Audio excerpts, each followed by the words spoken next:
আমি একটা 12ই জানুয়ারি ফেসবুকে পোস্ট করেছিলাম বহু জ্বালা যন্ত্রণা সহ্য করে। এতদিন ছিলাম আমি এই তৃণমূল দলের একজন সক্রিয় কর্মী এবং কোর কমিটির মেম্বারও ছিলাম, কিন্তু দলটার ভেতরে ঢুকে আমি বুঝতে পারলাম যে দলে কি চলছে। ও তো আমরা তো অনেক দিন থেকেই ব্যাপারটা জানছি, কিন্তু এখন ও যে পোস্টটা করেছে একদম সত্যিকারেরই পোস্ট। তাঁতিপাড়া অঞ্চল কোর কমিটির একজন সদস্য ছিলেন এবং গত 3-4 মাস আগের কথা বলছি। আমি একটু এখন শারীরিক অসুস্থ রয়েছে আর কি। তো তাকে মিটিংয়ে ডাকা হতো, সে বলতো আমার একটু সময় কম হয়েছে, আমার ব্যবসা ক্ষতি হচ্ছে, সেভাবে মানে সময় দিচ্ছিল না আর কি। তো হঠাৎই তার ফেসবুকে আমরা কমেন্ট দেখলাম, এটা ব্যক্তিগত তার সিদ্ধান্ত। এই খবরে দেখানো বক্তব্য বক্তাদের নিজস্ব। এর সঙ্গে বীরভূমের খাস খবর চ্যানেল কর্তৃপক্ষ কোনোভাবেই দায়বদ্ধ নয়।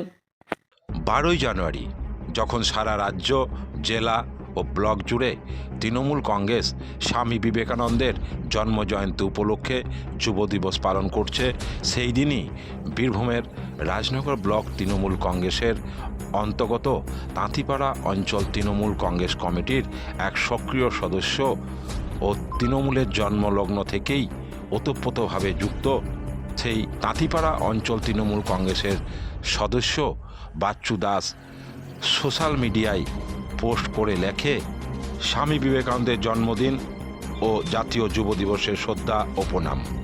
আজ কিছু কথা না বলে পারলাম না। মেরুদণ্ডহীন দুর্নীতিগ্রস্ত একনায়কতন্ত্র চোরেদের দল, লজ্জা করা দরকার।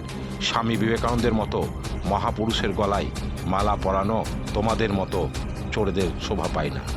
ঘটা করে যুব দিবস পালন করা হচ্ছে। স্বামীজির আদর্শ ন্যায় নীতি আজ কোথায়? আজ বলতে লজ্জা লাগে যে আমি তৃণমূল দলটা করি। যুব সমাজ আজ জরাজীর্ণ, কর্মহীন। আজ যুব দিবস পালন না করে বেকার দিবস পালন করা দরকার ছিল। স্বামীজিকে প্রণাম জানিয়ে আজ থেকে তৃণমূল দলের সঙ্গে আমার আর কোনো সম্পর্ক থাকলো না বলেও সে লেখে।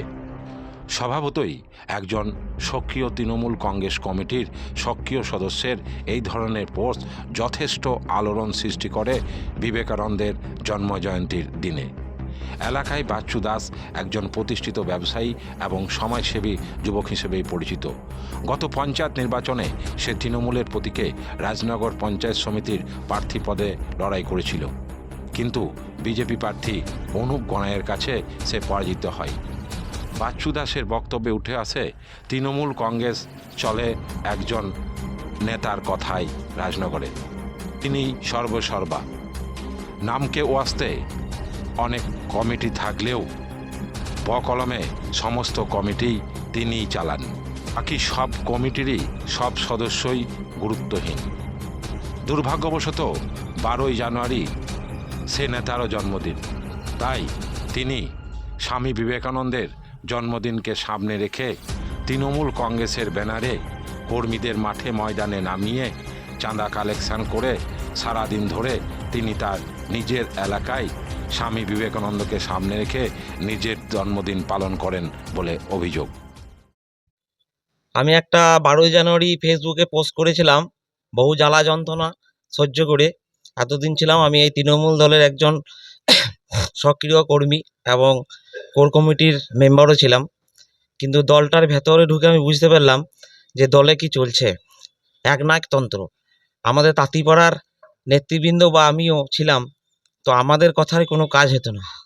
রায়নগরের এক দাদা আছে, সেই দাদার কথায় সবাই উঠা বসা করে। আমরা চাই না এরকম নেতৃত্বের, তাই আমি দল ত্যাগ করেছি।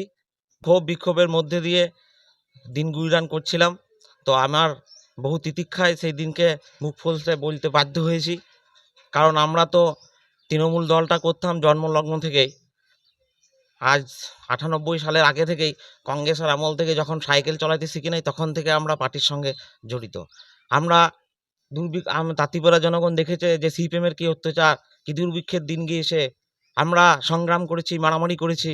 আমার দোকান বন্ধ করে দিয়েছিল, শাটারে বাড়ি মেরেছিল, আমাকে মারও দিয়েছিল। সব কিছু অপেক্ষা করেও তাও তৃণমূলটাই করতাম। আমি আগের ইলেকশনে পঞ্চায়েত ভোটে পঞ্চায়েত সমিতি মেম্বারে ছিলাম। এক দাপুটে নেতা, সে আমার গুরুদেবই ছিলেন, রাজনৈতিক গুরুদেব, তার সঙ্গেই দল করতাম, যার নাম হচ্ছে অনুপ গড়াই। সে আমার প্রতিপক্ষ ছিল ভোটে। আমি হেরেছিলাম ভোটে, কিন্তু তাঁতিপাড়া পঞ্চায়েত আমার মনে হয় যেন আমার জন্যেই তাঁতিপাড়া পঞ্চায়েতটা জিতেছিল। এই তৃণমূল কর্মী যারা আসে তাঁতিপাড়ার, তারা তো অযোগ্য, মূর্খ, সব অপকর্মের সঙ্গে জর্জরিত, কুকর্মের সঙ্গে ব্যস্ত থাকে। তারা সে ভালো চিন্তা করে না। আজকের তাঁতিপাড়ার অবস্থাটা দেখুন, রাস্তাঘাটটা কি হয়েছে একবার দেখে যান। যারা নেতৃত্বস্থানীয় আছে তারা বড় বড় শুধু ডায়লগ মারে আর নিজের পকেটে ভরার জন্য ব্যস্ত। আমি তাই সেই দিন থেকেই 12ই জানুয়ারিতে বিবেকানন্দের জন্মদিন পালন হয় না, ওই এক দাদা আছে, তারও সেই দিনকে জন্মদিন। সেদিন ওই জন্মদিনটাই উনারই পালন করা হয়। যুব সমাজের কি উন্নয়নটা হয়েছে, চাকরি চোর, সমাজের যত কিছু আছে সব চোরই তৃণমূলের সঙ্গে লিপ্ত।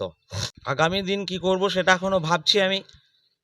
দেখা যাক কি করা যায়। যুব সমাজে যদি উন্নয়ন করতে পারি তবেই আমি কোনো একটা দলে ছত্রছায়ায় যাব। তাঁতিপাড়া পঞ্চায়েতের কোর কমিটি তো এখন 5 মেন ছিল, তার মধ্যে আমি একজন ছিলাম।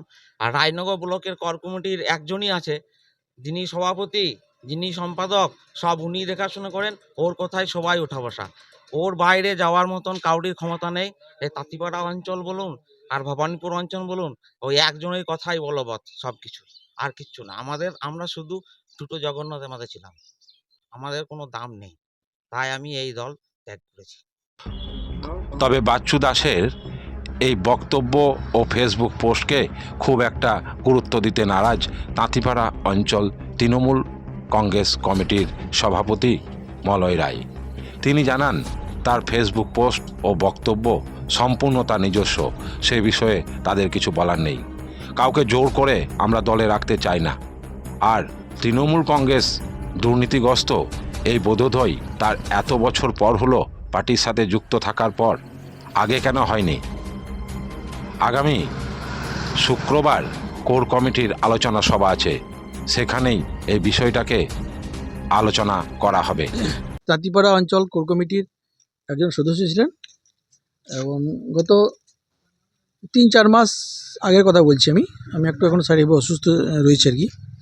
তো তাকে মিটিংয়ে ডাকা হতো, সে বলতো আমার একটু সময় কম হয়েছে, আমার ব্যবসা ক্ষতি হচ্ছে, সেভাবে মানে সময় দিচ্ছিল না আর কি। তো হঠাৎই তার ফেসবুকে আমরা কমেন্ট দেখলাম। এটা ব্যক্তিগত তার সিদ্ধান্ত। আর তৃণমূল দল যে দুর্নীতিগ্রস্ত বা কি, সেটা তার ব্যক্তিগত মতামত। আমরা মনে করি তৃণমূল দল মানুষের সাথে আছে, মানুষের পাশে আছে। আচ্ছা, উনি তো বলছেন জন্মগত লগ্নে উনি তৃণমূল করে আসছে।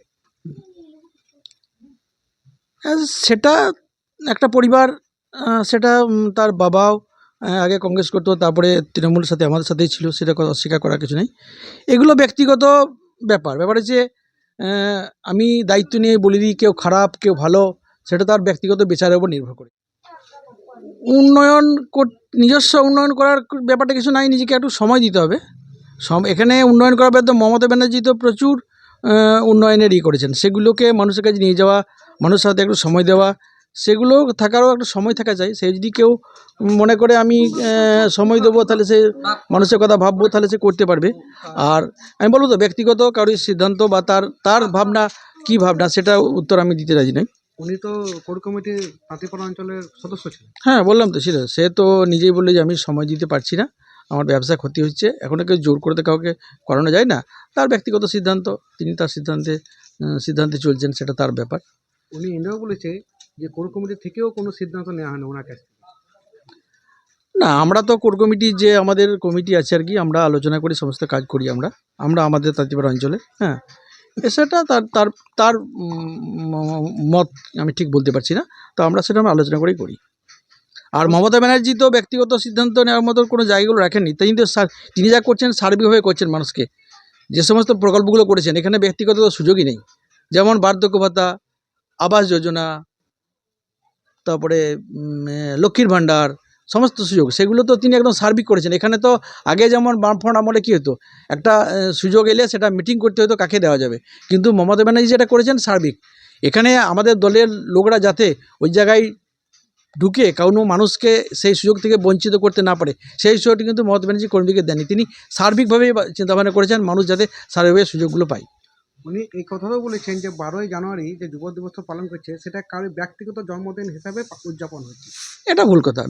12ই জানুয়ারি সারা বিশ্ব জানে বিবেকানন্দের জন্মদিন। এটা কেউ যদি তির্যক করে বলে সেটা তার দায়িত্ব নিয়ে বলার ব্যাপার। এখন 12ই জানুয়ারি কারোর জন্মদিন হতেই পারে, 12ই জানুয়ারি কারোর জন্মদিন হতেই পারে, 23শে জানুয়ারি কারোর জন্মদিন হতেই পারে, ব্যক্তিগত মানুষের হতেই পারে। তো সেটা তার নিজস্ব ব্যাপার। হ্যাঁ, কিন্তু এখানে 12ই জানুয়ারি বিগত 2000 সাল থেকে আমরা তাঁতিপাড়া অঞ্চল, পরবর্তীতে চন্দ্রপুরে পালিত হচ্ছে এবং ওটা রায়নগর ব্লক জানে এবং মানুষের সক্রিয় সহযোগিতা বা উপস্থিতি তার সেটা প্রমাণ দেবে। কোর কমিটির সদস্য আপনাদের?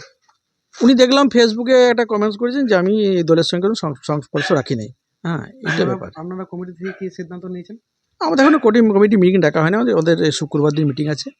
এখানে তো জোরের ব্যাপার নেই, এই রাজনীতিটা কারো জোর করে কাউকে করানো যায় না। কেউ যদি না আমি করবো না বা আমি সেখানে থাকবো না বা খারাপ লাগছে, ভালো লাগা বা খারাপ লাগা তার নিজস্ব মতামত।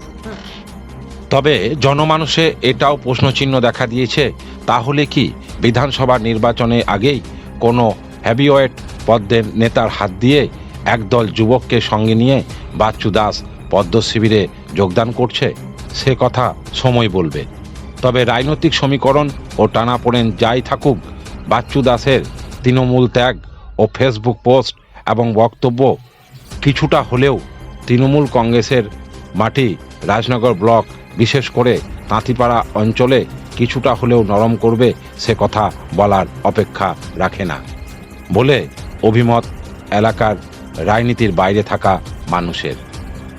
অন্যদিকে এ বিষয়ে বিজেপির রাজ্য কমিটির একজন সদস্য বাচ্চু দাসকে ও তার ফেসবুক পোস্টকে সম্পূর্ণ সমর্থন করে লিখেছেন। তিনি যেটা লিখেছেন সেটা সম্পূর্ণ সত্য কথা। খুব ভালো লাগছে, একজন তৃণমূল কংগ্রেসের সক্রিয় কর্মী স্বামী বিবেকানন্দের জন্মদিনের দিনে এই ধরনের পোস্ট করেছেন।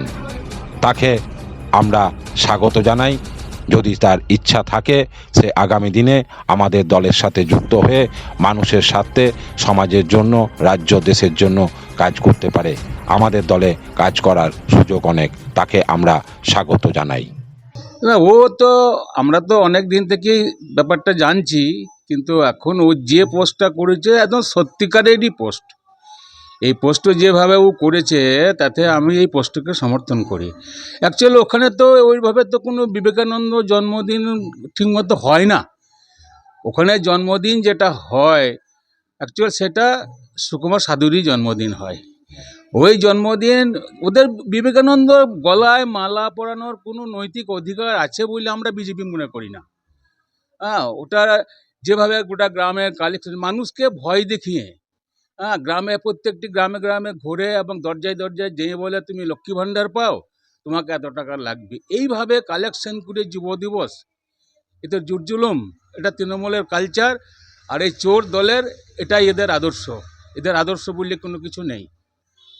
তাই আমরা মনে করি যদি বাচ্চু দাস দীর্ঘদিনের বিজেপি এই তৃণমূলের কর্মী আমি জানি, যেহেতু আমরা একই গ্রামে বাস করি, সেহেতু যদি বাচ্চু দাস যদি মনে করে যে তৃণমূলে আর তার কাজ করার মতন জায়গা নেই, সে যদি বিজেপিতে এসে কাজ করতে চায়, আমরা বিজেপির পক্ষ থেকে আমরা তাকে স্বাগত জানাই।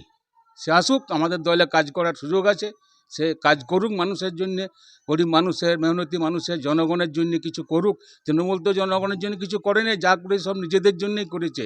কোথাও বালি, কোথাও কয়লা, কোথাও গরু, এদের তো এই তো শুধু মানে অ্যাকচুয়াল তো শুভেন্দুবাবু যেটা বলেন যে ওরা একটা কোম্পানি, ঠিকই একটা ওটা ব্যবসাদার কোম্পানি। ওটা এইভাবেই পশ্চিমবাংলার মানুষকে ঠকায়, পশ্চিমবাংলার মানুষকে ওটা বিপদের সম্মুখীন করে এবং ওদের উন্নয়ন বলে কোনো কিছু নেই। ওরা যা কিছু করে সবই কিন্তু নিজেদের জন্য করে, মানুষের স্বার্থে কোনো কিছু নাই। সোমনাথ দে ও সাগর বাউরির রিপোর্ট, বীরভূমের খাস খবর,